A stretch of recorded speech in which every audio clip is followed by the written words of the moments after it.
Ansyah radhiyallahu anha bertanya, wahai Rasulullah, qultu ya Rasulullah, anahliku wa fina salihun, adakah kita ni semua akan mati sedangkan di saat itu ada orang yang soleh dalam kumpulan itu ya Rasulullah? Orang soleh ada, tiba-tiba hancur lebur juga ke kami waktu itu ya Rasulullah. Qala na'am. Lalu Rasulullah jawab, ya. Rasulullah jawab, ketika mana idza dhahara al-khubz, ketika maksiat itu menjadi maharajalela. Orang tak takut dalam buat maksiat. Orang buat jahat ni, orang berani terang-terang buat jahat. Buat jahat ni, mencuri, buat jahat dalam keadaan yang terang-terang, berzina terang-terang. Orang rakam perzinaan dia dan sebar pula perzinaan dia. Orang rakam khianat dia, bunuh kucing, bunuh orang, dia rakam kemudian disebar pada orang ramai. Allahu Akbar. Dia mencuri, dia buat tayangan, dia mencuri, dia bunuh orang, dia buat tayangan live untuk bunuh orang. Saat mana akhir zaman berlaku. Ini di antara tanda-tanda.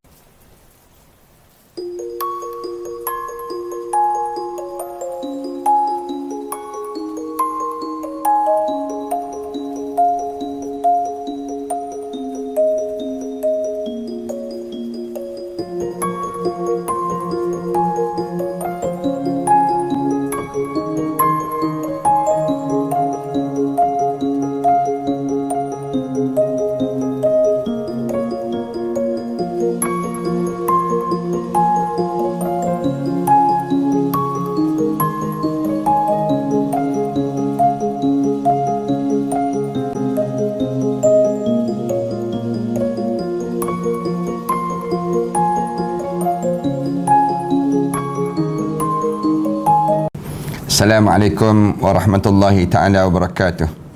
Alhamdulillahi rabbil alamin. Wassalatu wassalamu ala ashrafil anbiya'i wal mursalin wa ala alihi wa sahbihi ajma'in.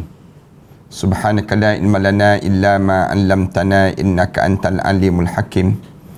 Rabbi shrah li sadri wa yassir li amri wahlul 'uqdatam min lisani yafqahu qawli. Rabbi yassir wa la tu'assir wa tammim bil khair, amma ba'd. Para penonton dan sahabat-sahabat yang dikasihi sekalian, pertamanya marilah sama-sama kita mengaturkan rasa syukur kepada Allah kerana masih lagi diberi peluang oleh Allah untuk kita sama-sama menambahkan ilmu kita bagi membekali perjalanan hidup kita pada masa yang akan datang nanti. Iaitu kita masih lagi berbicara tentang mengenai tanda-tanda hampir-hampir saat berlakunya hari kiamat. Merupakan satu perkara yang perlu kita pelajari dan kita fahami, supaya apabila kita tahu tanda-tanda itu, kita dalam keadaan sentiasa bersiap dan kita sentiasa kembali kepada Allah pada setiap masa. Dan tanda-tanda ini diajar oleh Rasulullah sallallahu alaihi wasallam. Rasulullah sallallahu alaihi wasallam ajar pada kita dan melalui para sahabat ridwanullah alaihim ajmain sampailah pada kita pada hari ini, supaya kita ni dapat sama untuk kita memanfaatkan setiap ruang dan masa kita untuk kita sama-sama membekalkan perjalanan hidup kita ini, supaya apabila kita menghadap di hadapan Allah, kita tak ada penyesalan yang kitanya akan berlaku pada diri kita. Hari ini saya nak sambung tentang tanda-tanda berlakunya kiamat ini pada tanda yang ke-38. Semenjak daripada awal kita sebut tentang tanda nak berlakunya kiamat, hari ini ada sampai yang tanda-tanda yang ke-38 di mana akan berlaku peperangan di antara kaum muslimin dengan kaum Yahudi. Ini tanda yang menunjukkan nak berlakunya kiamat. Orang Islam akan memerangi orang Yahudi. Di antara tanda akan datangnya hari kiamat ialah peperangan yang terjadi antara kaum muslimin dan bangsa Yahudi pada akhir zaman nanti. Hal ini disebabkan kaum Yahudi merupakan tentera-tentera Dajjal. Ini di antara puncanya. Lantas diperangi oleh kaum muslimin yang merupakan tentera Nabi Isa AS. Peperangan ini terjadi hingga pohon-pohon dan batu-batu akan berkata, akan sebut, wahai orang Islam, wahai hamba Allah, ini ada orang Yahudi di belakangku, mari untuk bunuh dia. Dia akan sebut demikian. sampai peringkat waktu mana nak berlakunya kiamat ni, pokok-pokok, batu-batu akan bercakap dengan manusia.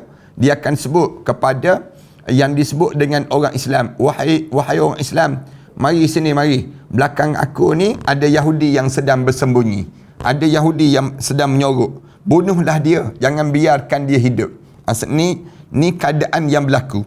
Kaum muslimin sebenarnya telah berperang dengan Yahudi ni semenjak zaman Nabi SAW lagi. Mereka dapat mengalahkan kaum Yahudi dan mengusir daripada Jaziratul Arab sebagai pelaksanaan daripada sabda Nabi SAW. Rasulullah sebut, la ukhrijannal yahud wan nasara min jaziratil Arab hatta la ada'a fiha illa musliman. Rasulullah SAW sebut, sungguh aku akan keluarkan Yahudi dan juga Kristian min jaziratil Arab, daripada jazirah Arab, hingga tidak ada yang aku biarkan kecuali yang beragama Islam sahaja. Rasulullah SAW sebut demikian.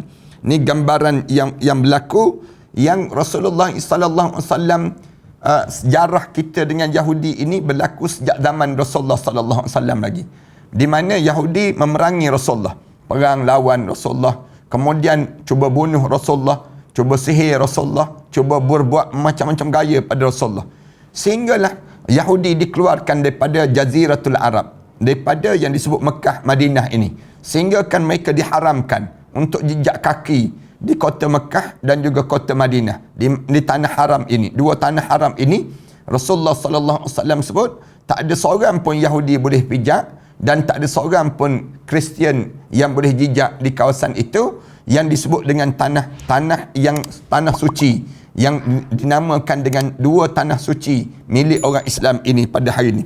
Sebenarnya satu lagi sepatutnya di Masjidil Aqsa, tapi oleh kerana orang Islam dalam keadaan cuai dan leka, terlepas Masjidil Aqsa di genggaman mereka ini. Peperangan yang dilakukan oleh Rasulullah ini bukanlah peperangan yang menjadi tanda telah dekatnya hari kiamat itu. Zaman Rasulullah, perang bukan tanda dekat dengan kiamat, tetapi disebut dalam beberapa hadis sahih sabda Rasulullah SAW yang memberitahukan bahawa kaum muslimin dan juga akan memerangi mereka pada waktu Dajjal telah muncul dan Nabi Isa AS telah turun. Imam Ahmad meriwayatkan daripada Samurah bin Jundub radhiyallahu anhu sebuah hadis yang panjang yang diucapkan oleh Nabi SAW dalam khutbah beliau pada waktu terjadinya gerhana matahari. Dalam khutbah tersebut Rasulullah menyebut tentang Dajjal, sambil Rasulullah menyebut begini dalam sabda Rasulullah SAW, wa innahu yahsurul mu'minin fi baitil maqdis fayanziluna zilzalan shadida fayuzalzaluna zilzalan shadida thumma yuhlikuhu Allah tabaraka wa ta'ala wa junudah hatta inna jizmal khabiti aw qala aslan habit wa qala hasanul ashyab wa asla syajarati la yunadi aw qala yaqulu ya mu'min aw qala ya muslim hadha yahud aw qala hadha kafir ta'ala faqtulhu qala walan yakuna dhalika kadhalika hatta taraw umuran yatafaqamu sya'nuha fi anfusikum wa tasaaluna bainakum hal kana nabiyyukum dzakara lakum minha dzikra. Disebut dalam hadis Rasulullah yang panjang ni, Rasulullah SAW sebut sesungguhnya Dajjal akan mengepung kaum mukminin di Baitul Maqdis. Dajjal akan berkumpul, akan mengepung kaum mukminin di Baitul Maqdis, lantas menggoncangkannya dengan kuat. Dia akan kumpul di Baitul Maqdis, dia dikepung orang Islam di Baitul Maqdis, sehingga kan digoncangkan dengan segoncang-goncang. Kemudian Allah Ta'ala membinasakan bersama tenteranya hingga pangkal dinding. Rasulullah SAW sebut demikian. Summa yahlikuhu Allahu tabaraka wa ta'ala wa junuduh hatta inna jizma habit. Hasan al-Asyab, Abu Ali al-Hasan bin al-Musa al-Asyab al-Baghdadi berkata, pangkal pohon besar mula memanggil, sehinggalah pangkal waqala al-Hasan Asyab wa asla syajarati la yunadi. Pangkal pohon akan memanggil-manggil di waktu itu. Wahai mukminin, wahai muslim, ini ada Yahudi. Atau ia akan berkata, ini ada orang kafir, kemarilah dan bunuhlah. Rasulullah sallallahu alaihi wasallam bersabda, bila dengar aja pokok-pokok ni, dinding-dinding ni, batu-batu ni bercakap demikian, lalu Rasulullah sallallahu alaihi wasallam bersabda, hal itu tidak akan terjadi sehingga kalian melihat perkara-perkara yang menyesatkan hati kalian dan kalian saling bertanya satu sama lain, apakah Nabi kalian pernah mengingatkan pada kalian tentang hal itu? Ditanya demikian. Masing-masing, walan yakunu dzalika kadzalik. Tak berlaku perkara keadaan demikian. Hatta tarau umuran yatafaqam. Rasulullah kata, tak berlaku keadaan demikian sehingga kan kalian melihat di antara kalian ni perkara-perkara yang kecil-kecil pun berkelahi. Sama-sama kamu berkelahi di kalangan kamu. Fi anfusikum, dan di kalangan kamu ni sibuk tanya hal ka nabiyyukum dzakara lakum min hadikra. Nabi mengajar ke benda yang demikian? Nabi ada sebut tak yang berlakunya Dajjal ni ada tak? Orang dah mula, orang panggil orang dah tak ada agama. Di saat mana hujung akhir zaman, masing-masing sibuk guna akal, tak nak guna lagi wahyu. Masing-masing kata Nabi ajar ke macam ni.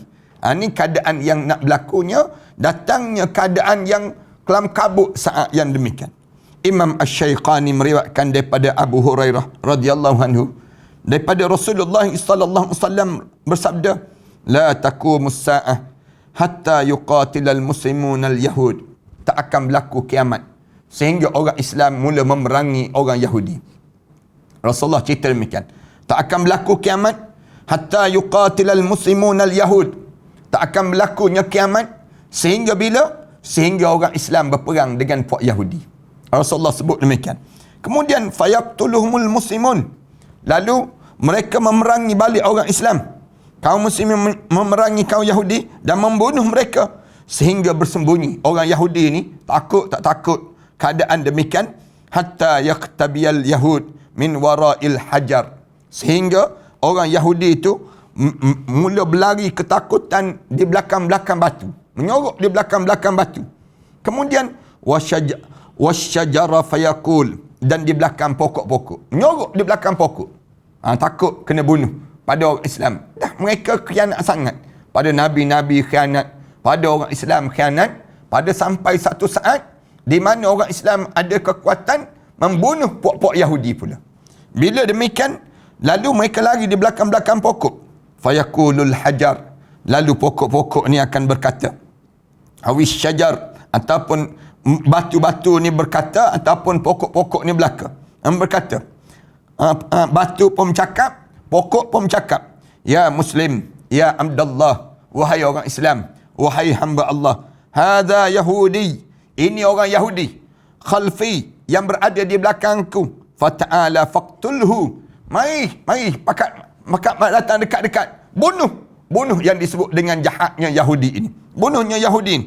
Illal gharqa, kecuali satu pohon yang disebut dengan pohon gharqa, fa innahu min syajaril yahud, kerana sesungguhnya pokok itu pokok yang termasuk di kalangan pokok-pokok Yahudi.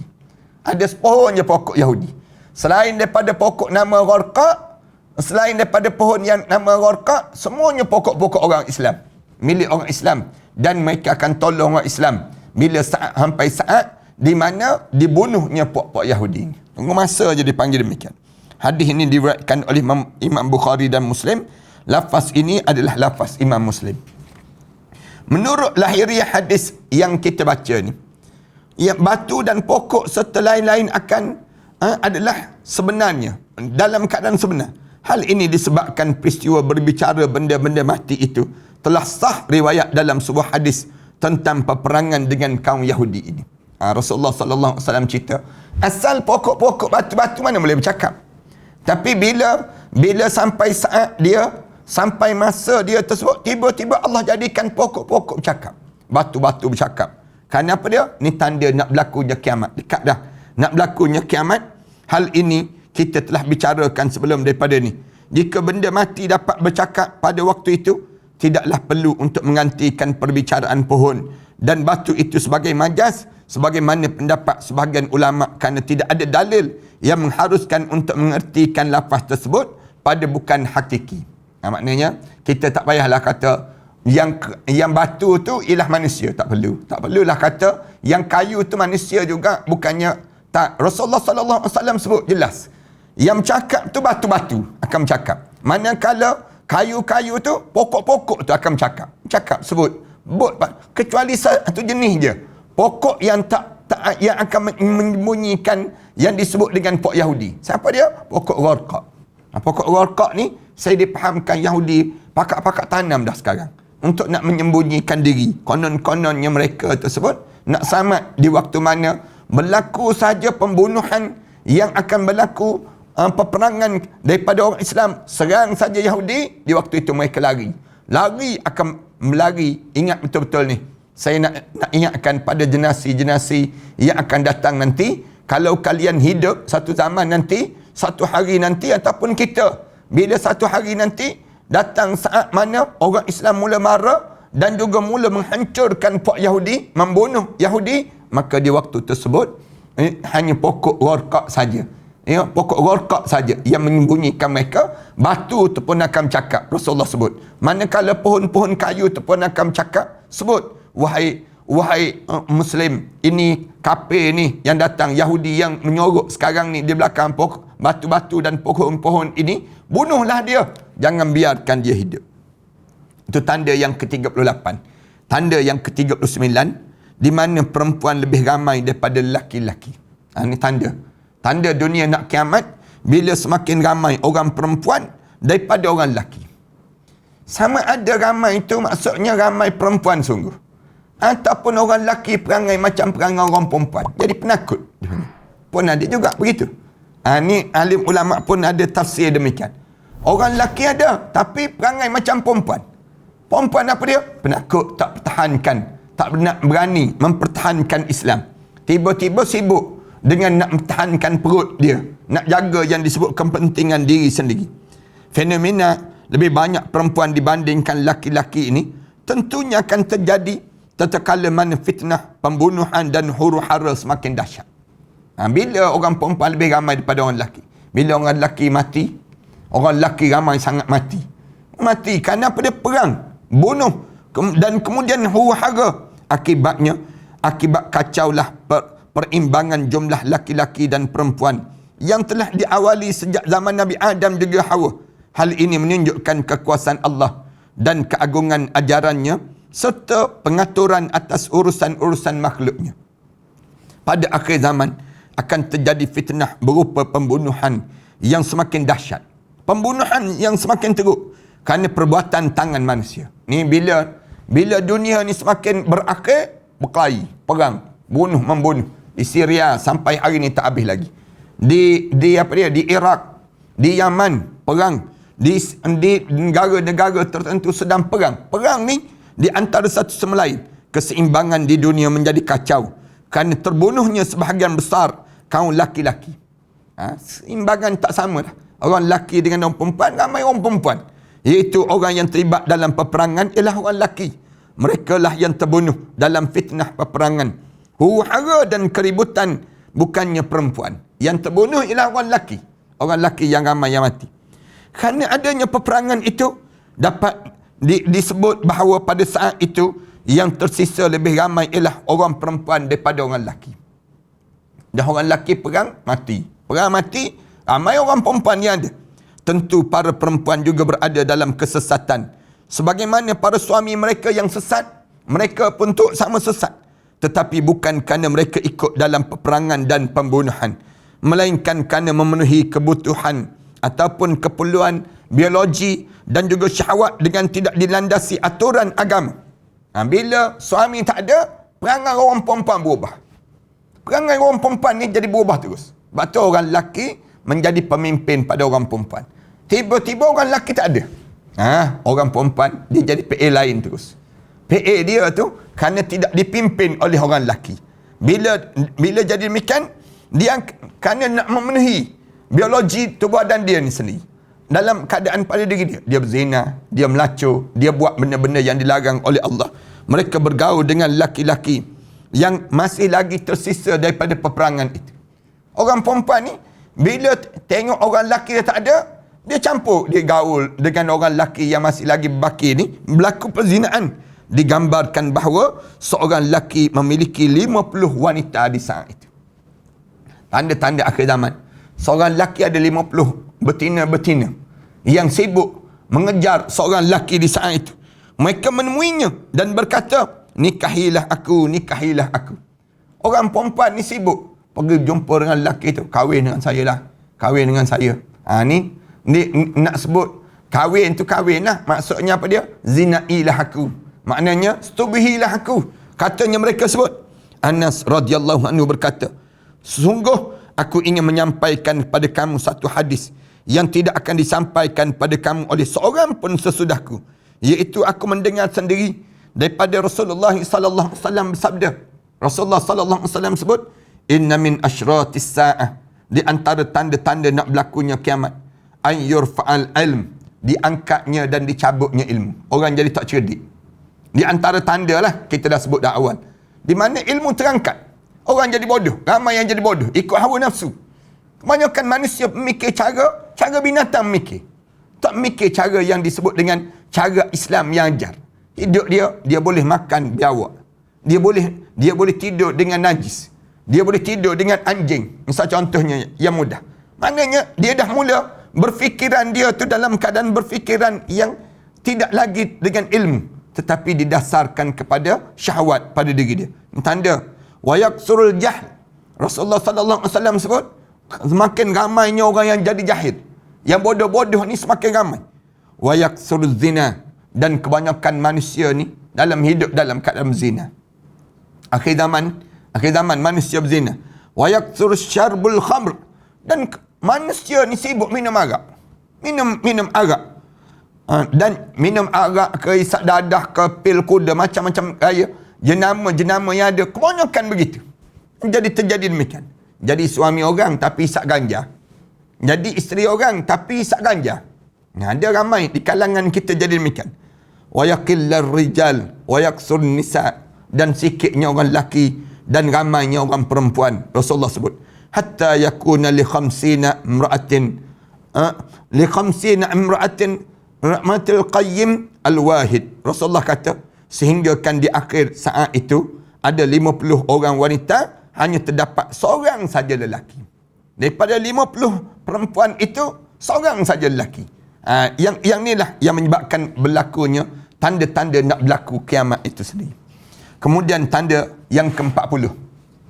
Semenjak daripada kita sebut tanda-tanda kiamat ni parahan sekian, sampai pada tanda yang ke-40, di mana gempa-gempa semakin banyak, petir-petir semakin banyak terjadi, dan hujan turun dalam keadaan lebat, membanjiri dan menyebabkan banjir yang besar yang terjadi. Ini di antara tanda-tanda.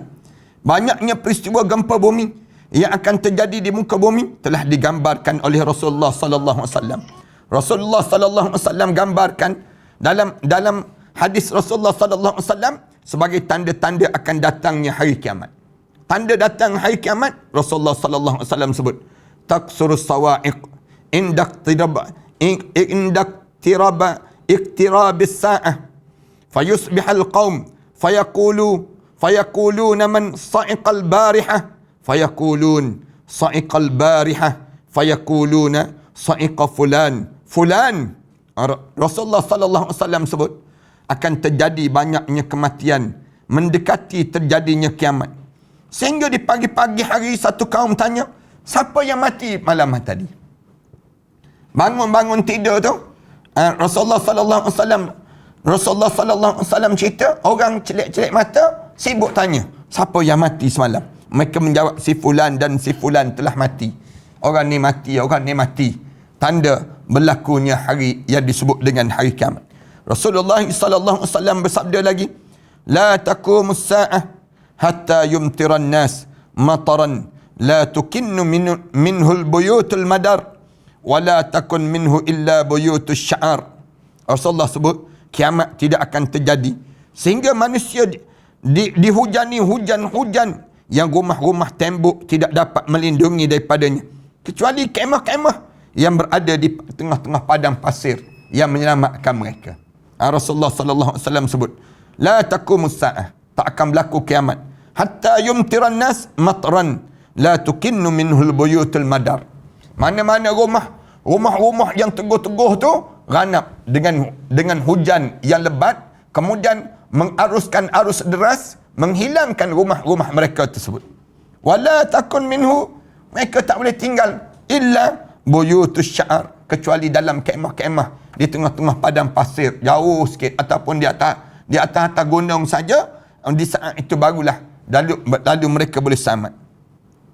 Kelak akan terjadi peristiwa di mana hujan diturunkan oleh Allah dengan sangat dahsyat, sehingga rumah-rumah yang terbuat daripada batu-batu dan tembok-tembok tidak mampu melawan air yang mengarus deras tadi.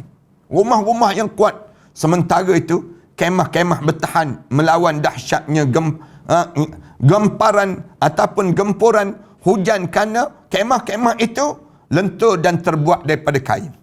Rumah-rumah yang awalnya kokoh, terbuat daripada batu-batu dan tembok-tembok, akan dipenuhi air hingga akhirnya roboh kerana rapuhnya dan tak mampu bertahan saat yang demikian. Ini gambaran saat mana berlakunya kiamat ini. Dalam riwayat lain, Abu Hurairah radhiyallahu anhu menuturkan bahawa Rasulullah sallallahu alaihi wasallam bersabda, Rasulullah sebut, la taqumus saah hatta taqsural zalazil. Rasulullah kata, tak akan berlakunya kiamat kecuali sehingga banyaknya berlaku gempa-gempa. Gempa-gempa mula bergempa. Gum, kejap-kejap gempa. Kejap-kejap gempa. 5.4 skala Richter. 7.2 skala Richter. Kadang-kadang dengar sampai 9 skala Richter.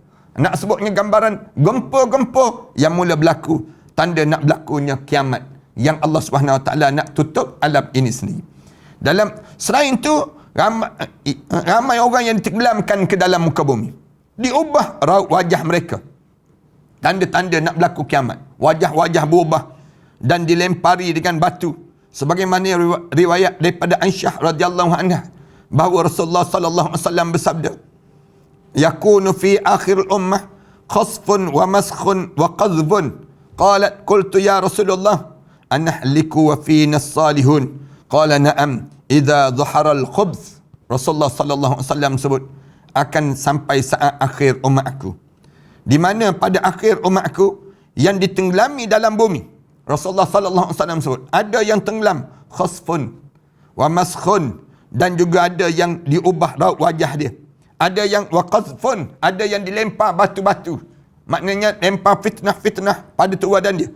Qalat, lalu sahabat-sahabat Aisyah radhiyallahu anha bertanya, wahai Rasulullah, qultu ya Rasulullah anahliku wa fina as-salihun, adakah kita ni semua akan mati, sedangkan di saat itu ada orang yang soleh dalam kumpulan itu ya Rasulullah. Orang soleh ada, tiba-tiba hancur lebur juga ke kami waktu itu ya Rasulullah. Qala na'am. Lalu Rasulullah jawab, ya. Rasulullah jawab, ketika mana idza dhahara al-khubz, ketika maksiat itu menjadi maharajalela. Orang tak takut dalam buat maksiat. Orang buat jahat ni, orang berani terang-terang buat jahat. Buat jahat ni, mencuri, buat jahat dalam keadaan yang terang-terang, berzina terang-terang. Orang rakam perzinaan dia dan sebar pula perzinaan dia. Orang rakam khianat dia, bunuh kucing, bunuh orang, dia rakam, kemudian disebar pada orang ramai. Allahu Akbar. Dia mencuri, dia buat tayangan, dia mencuri, dia bunuh orang, dia buat tayangan live untuk bunuh orang. Saat mana akhir zaman berlaku. Ini di antara tanda-tanda.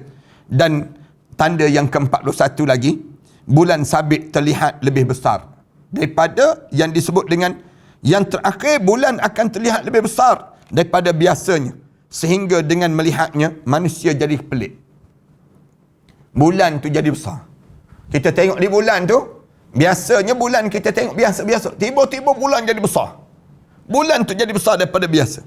Abdullah bin Mas'ud radhiyallahu anhu berkata, Rasulullah sallallahu alaihi wasallam bersabda, min iqtarabis sa'ah ittifahu ahilah Rasulullah sebut di antara tanda-tanda dekatnya hari kiamat, di mana mengelembungnya, membesarnya bulan sabit. Rasulullah sallallahu alaihi wasallam sebut demikian. Bulan sabit tu di awal bulan tu dia kecil je, biasanya kecil tu, tiba-tiba mengembung. Nampak kembung bulan ini sendiri. Abu Hurairah radhiyallahu anhu berkata bahawa Rasulullah sallallahu alaihi wasallam bersabda.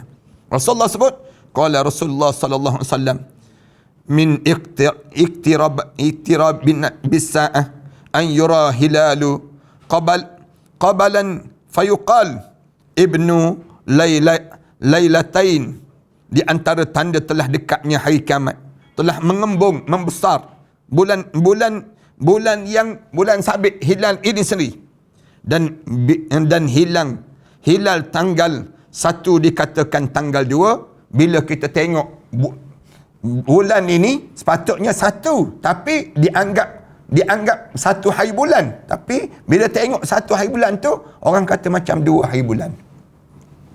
Yang dimaksudkan dengan membesar itu bulan sabit dalam kedua riwayat ini, bahawa bulan ataupun bulan sabit yang terbit pada awal bulan itu terlihat besar seolah-olah sudah tanggal 2. Menjadi pada bulan 2 dah di saat yang demikian. Kemudian akhir sekali kita nak sebut bahagian yang kedua, tanda-tanda yang besar yang menunjukkan nak berlakunya hari kiamat ini, di mana munculnya Imam Mahdi. Ni akhir sekali kita nak sebut munculnya Imam Mahdi ni.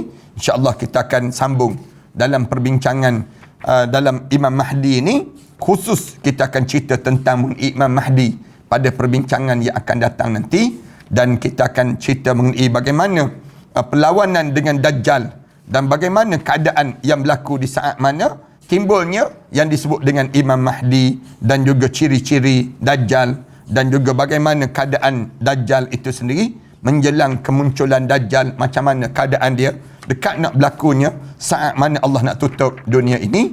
Dan insya-Allah dalam siri-siri ini kita akan cerita tentang mengenai bila nak berlaku kiamat itu bagaimana keadaan berlaku, suasana huru-hara, keadaan gelap malam pekat, dan bagaimana keadaan yang kita nak selamat daripada suasana Dajjal itu sendiri. InsyaAllah dalam perbincangan kita lepas pada ni kita akan sebut tentang mengenai Dajjal, Imam Mahdi, kemudian lepas itu timbul Dajjal dan bagaimana pertembungan dan Nabi Isa AS dan sebagainya. Kita akan bincang dalam perbincangan yang akan datang. Saya nak jawab beberapa pertanyaan sahabat-sahabat yang tanya saya ni. Sebelum tanya tersebut, saya nak maklumkan pada tuan-tuan, oleh kerana kita dalam PKP ni, kita dah mula bergerak balik untuk kita nak sumbangkan sumbangan pada frontliner. Frontliner ni masakan kita masak di dapur tokku kat bawah sana, kita buat dapur, kemudian kita ada dapur kita, kemudian kita masak, kita agih-agihkan pada frontliner, bagi pada hospital, bagi pada yang disebut dengan polis-polis, tentera dan sebagainya. Mana-mana frontliner kita agihkan nasi bungkus. Tuan-tuan boleh terus bank in kepada Matan Center. Kemudian akaun Matan Center tu tuan-tuan boleh dapatkan di akaun Matan Center yang biasa saya umumkan itu. Kemudian lepas pada itu tuan-tuan maklum ke talian 013-906-1204. 013-906-1204, di mana tuan-tuan tolong pakak-pakak bagi 100 bungkus je seorang. 1 bungkus. Harga dia 1 bungkus ni dengan air sekali sebanyak RM8. RM8 je. InsyaAllah. RM8 1 bungkus. Dan insyaAllah kita akan agih-agihkan sumbangan ini dalam PKP kita ini. Dan kita sampaikan sebagaimana sebelum daripada inilah. Sebelum daripada ni kita telah belanjakan, seingat saya dekat dengan 500,000 jugalah. Kita telah belanjakan keseluruhan itu, dan habis belanja-belanja tersebut kita gunakan sepenuhnya. Kemudian lepas pada itu kita perlukan balik dana ini. Kalau tuan-tuan nak pakat-pakat di kalangan kita untuk terus bank in terus ke akaun Matan Center, kita insya-Allah kita agih-agihkan. Lepas tu kita masak, kita akan agihkan. Tuan-tuan maklumkan RM8 je tuan-tuan masukkan dalam akaun Maybank ataupun Bank Islam ataupun CIMB Bank. Kemudian tuan-tuan terus ke talian 013-906-1204. Ingat ya, insya-Allah. Saya nak jawab pertanyaan Dr. Lisa yang tanya soalan. Assalamualaikum Ustaz. Waalaikumsalam warahmatullahi. Saya nak, kalau seorang wanita itu kalau seorang wanita itu datang bulan, boleh ke dia baca ayat-ayat Al-Quran yang dihafal dan ayat-ayat maksurat? Terima kasih Ustaz. Semoga Allah memberkati Ustaz. Amin. Saya nak sebut begini. Kalau seorang perempuan itu, dia dalam keadaan dia uzur, maka sebaiknya dia tak payah baca ayat Al-Quran, tetapi dia banyakkan baca zikir-zikir. Walaupun ayat-ayat itu ayat-ayat maksurat yang telah dihafal. Mengikutnya dalam mazhab Syafi'i kita ni, dia nak jaga sangat supaya kita tak payahlah baca, tapi kita dah dapat pahala bacaan yang kita baca sebelum daripada ni. Tapi bila kita dalam keadaan uzur, apa yang kita boleh buat? Ialah kita zikir-zikir, teruskan zikir-zikir. Walaupun kita dah hafal dah bacaan maksurat itu, walaupun kita dah hafal dah ayat-ayat tertentu, tapi bagi saya panjang sangat ayat tersebut. Jadi saya cadangkan supaya tak payah bacalah. Lebih baik daripada kita baca, tapi kita gantikan daripada kita baca ayat Quran itu dengan kita baca yang disebut dengan zikir-zikir. Zikir-zikir yang diajar supaya kita baca waktu mana kita dalam keadaan darah kita kotor. Ustaz, Mirzatul Afifah tanya, Ustaz, macam mana nak terus istiqamah Ustaz? Yang pertama, pada diri kitanya, banyakkan baca Quran. Kita akan terus jadi istiqamah, rajin baca Quran.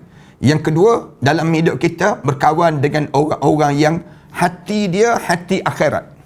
Itu cara demikian. Berkawan dengan sahabat-sahabat yang sentiasa bercakap tentang akhirat. Jangan sibuk kita bercakap tentang jangan kita berkawan dengan orang-orang yang jiwa dia jiwa yang rapuh. Jiwa rapuh ni, hati mereka hati dunia. Tak payah berkawan dengan orang macam ni. Yang ketiga, banyakkan baca doa. Banyakkan baca doa. Doa apa dia? Rabbana la tuzigh qulubana ba'da iz hadaitana wa hab lana min ladunka rahmah innaka antal wahhab. Ni doa yang diajar supaya kita jadi istiqamah. Doa apa lagi? Ya muqallibal qulub, sabbit qalbi ala dinika wa ala ta'atika subhanaka inni kuntu minaz zalimin. Dalam hidup kita ni, kita jaga amalan-amalan ini. Ada 2-3 lagi amalan-amalan nak terus istiqamah dalam hidup kita, supaya kita ni berterusan kejap dengan Islam. Jangan terlonggar walaupun sedikit. Di antara, kalau kita dah baca doa, baca wirid. Ada wirid yang diajar supaya kita sentiasa baca, untuk kita sentiasa kita ni jadi istiqamah. Apa dia? Kita baca doa. Apa ni? Rabbi inni zalamtu nafsi faghfirli fa innahu la yaghfiru dzunuba illa anta. Ni nak suruh kita jadi istiqamah dalam hidup kita. Banyak lagi lah. Sama ada wirid. Subhanallah wa bihamdihi adada khalqihi wa ridha nafsihi wa zinata arshihi wa midada kalimati. Ini mudah-mudahan Allah jadikan semua kita terus hidup dalam keadaan istiqamah dengan agama Allah Subhanahu wa taala. Wallahu a'lam. Terima kasih sekali lagi para sahabat-sahabat yang nak taja pelajar-pelajar. Kita dah mula buka tajaan, tuan-tuan. Kalau tuan-tuan nak taja pelajar-pelajar, ni kita buka tajaan untuk pelajar-pelajar yang dah habis 30 juzuk. Mereka dah habis 30 juzuk, tapi mereka menyambung peringkat syahadah. Untuk dapat syahadah 30 juzuk ini, kemudian yang kedua, mereka sambung pada peringkat SPM. Kemudian yang ketiga, mereka cuba untuk menanjukkan pelajaran ke peringkat universiti. Jadi mereka dikumpulkan di U12 ini, di section di Shah Alam. Saya kumpulkan mereka belajar direct dengan saya dan guru-guru yang ada ni. Sama ada tuan-tuan nak taja sebulan boleh. Tuan-tuan nak taja sebulan, jadikan mereka ni anak angkat. Ataupun nak taja 4 bulan. Sebanyak, kalau sebulan RM350. Kalau 4 bulan RM1,400. Kemudian kalau tuan-tuan nak taja 8 bulan RM2,800. Kemudian ataupun tuan-tuan kata, saya banyak duit Ustaz, duit saya ni tak habis-habis dah. Misal contohnya, tuan-tuan tajalah setahun pelajar ni sebanyak RM3,700. Tuan-tuan boleh berhubung terus di talian 013-617-1941. Sekali lagi ya, tuan-tuan ingat betul-betul. 013-617-1941. Tuan-tuan hantar je, saya nak taja, nanti dia akan hantar pada tuan-tuan maklumat tentang apa yang diperlukan dan apa dia pelajar-pelajar ini. Mudah-mudahan anak-anak kita yang dah hafal 30 juzuk ni menjadi tajaan pada tuan-tuan, menjadi anak-anak angkat kita semua. Siapa yang nak ramaikan anak, Melalui cara ni lah. Di antara satu cara untuk supaya siapa nak baca Quran pada kita tiap-tiap hari, siapa yang nak buat amalan pada kita tiap-tiap hari, orang tolong buat amalan untuk kita dengan cara kita keluarkan sikit rezeki kita, kemudian kita bagi pada mereka tersebut. Mereka baca tiap-tiap hari yang mereka baca Quran tu dapat pahala pada diri kita.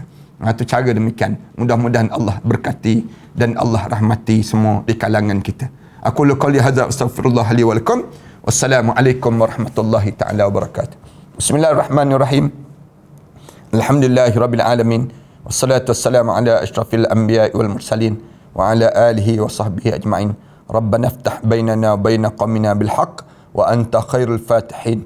Rabbana hab lana min azwajina wa dhurriyyatina qurrata a'yun waj'alna lil muttaqina imama. Rabbana atina fid dunya hasanah wa fil akhirati hasanah wa qina adzaban nar. Alhamdulillahirabbil alamin. سنخوض معاركنا معهم وسنمضي جموعا نردعهم ونعيد الحق المغتصب وبكل القوة ندفعهم وبكل القوة ندفعهم. سنخوض معاركنا معهم وسنمضي جموعا نردعهم ونعيد الحق المغتصب وبكل القوة ندفعهم وبكل القوة ندفعهم. بسلاح الحق البتار سنحرر أرض الأحرار ونعيد الطهر إلى القدس من بعد الذل وذا العار من بعد الذل وذا العار. سنخوض معاركنا معهم وسنمضي جموعا نردعهم ونعيد الحق المغتصب وبكل القوة ندفعهم وبكل القوة ندفعهم. وسنمضي ندك معاقلهم بدبيل دام يقلقهم وسنمحو العار بأيدينا وبكل القوة نردعهم وبكل القوة نردعهم. سنخوض معاركنا معهم وسنمضي جموعا نردعهم ونعيد الحق المغتصب وبكل القوة ندفعهم وبكل القوة ندفعهم. لن نرضى بجزء محتل لن نترك شبرا للذل. ستمور الأرض وتحرقهم في الأرض براكين تغلي في الأرض براكين تغلي. سنخوض معاركنا معهم وسنمضي جموعا نردعهم ونعيد الحق المغتصب وبكل القوة ندفعهم وبكل القوة ندفعهم. سنخوض معاركنا معهم وسنمضي جموعا نردعهم ونعيد الحق المغتصب وبكل القوة ندفعهم وبكل القوة ندفعهم. سنخوض معاركنا معهم وسنمضي جموعا نردعهم ونعيد الحق المغتصب وبكل القوة ندفعهم وبكل القوة ندفعهم. محمد رسول الله عليه صلاة الله وآله والأحبة